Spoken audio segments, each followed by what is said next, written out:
How's everyone doing? I'm going to be going over a modified installation of the OEDRO 52-inch light bar and two 4-inch pod lights. It's their tri-row LED system. As you can see, my Jeep here has a Gobi roof rack that utilizes many of the A-pillar bolts that the brackets that come with this light bar use.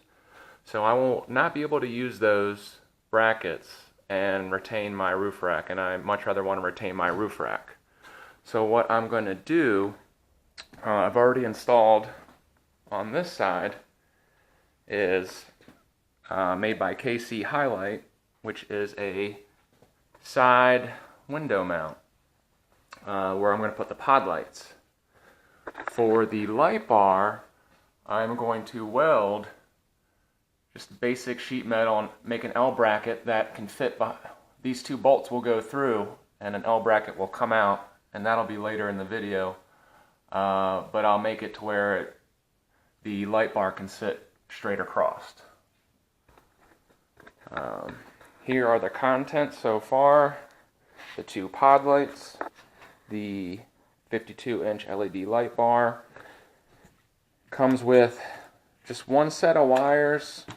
It has a built-in relay, I think it's a 40-amp relay, that runs the switch that you can run inside the cabin. It comes with all the bolts to mount the lights with the brackets that it comes with. Again, you will reuse some of the A-pillar bolts when installing this bracket here. And this bracket is meant to hold not only the 52-inch light bar, but also the pod lights. And as you can see, it would sit right there, right where my roof rack is. But if you didn't have a roof rack, it would make this installation 100 times quicker. Alright, so I got these little plastic washers backed off the bolts. I just want to fill those in, and they are not want to stay, so we'll do this. Put our little rubber spacer there.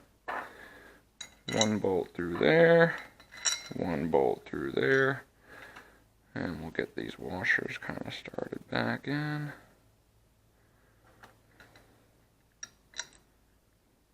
On the back side,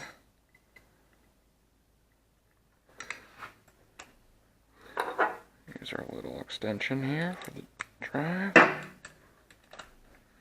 Okay, here we go.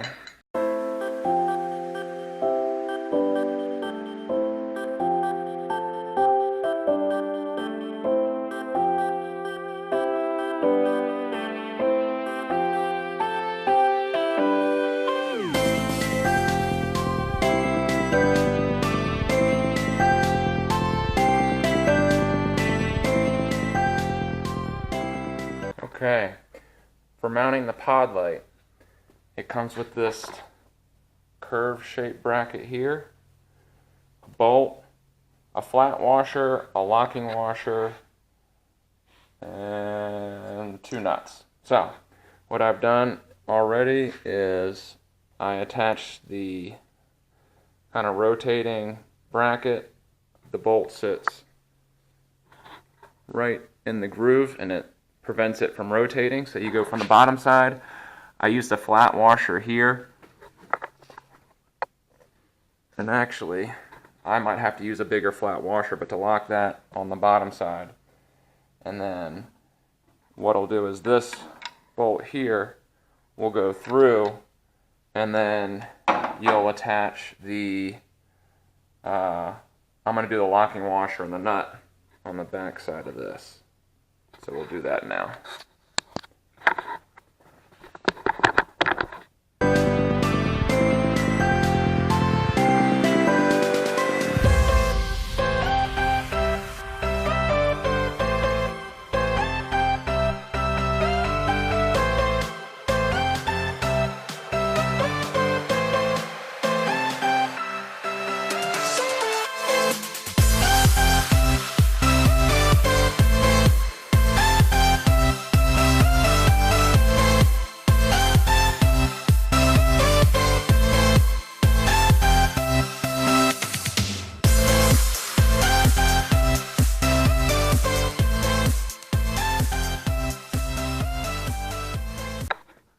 Okay, as you can see, I've got my positive and negative wires, 14 gauge, ran through some conduit just for some protection.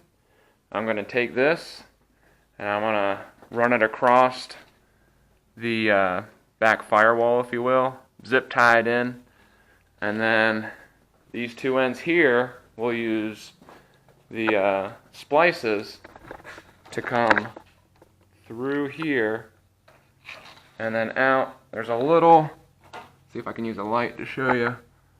There's a little hole that can go right through there. So we'll come in and then splice the two together. And then we'll take and splice in the other light on the other side. Okay, I've got everything installed.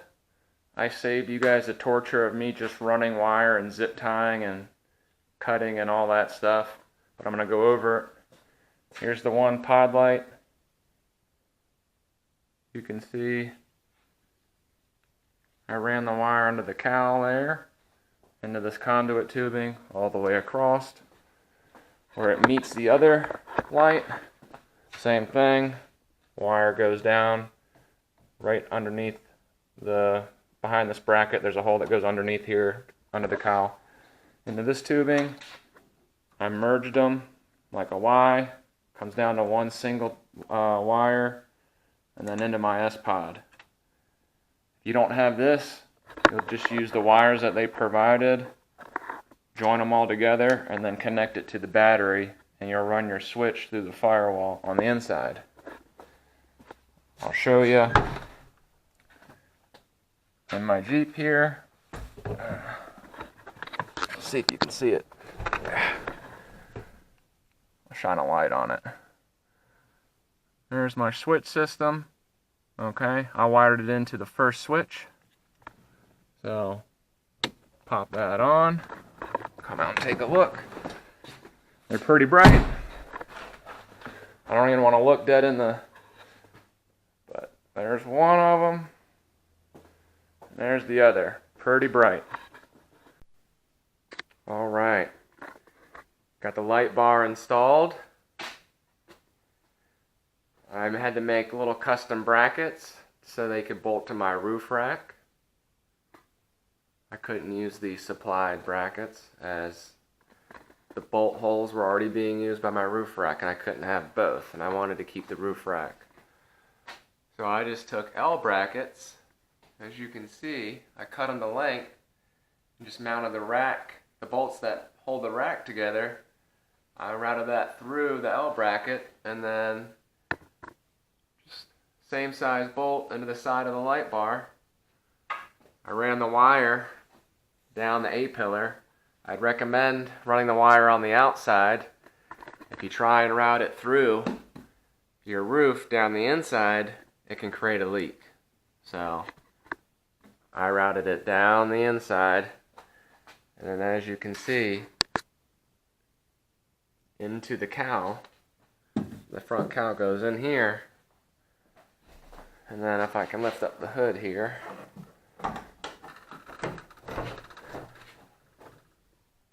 came right underneath the hood, down, and then wired it right into my S-pod. Alright.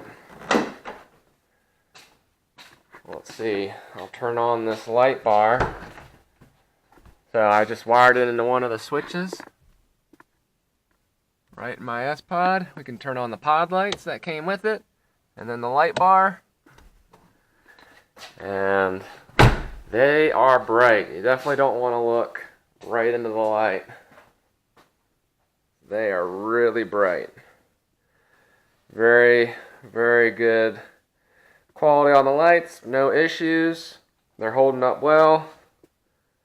And they provide an insane amount of light, as you can see.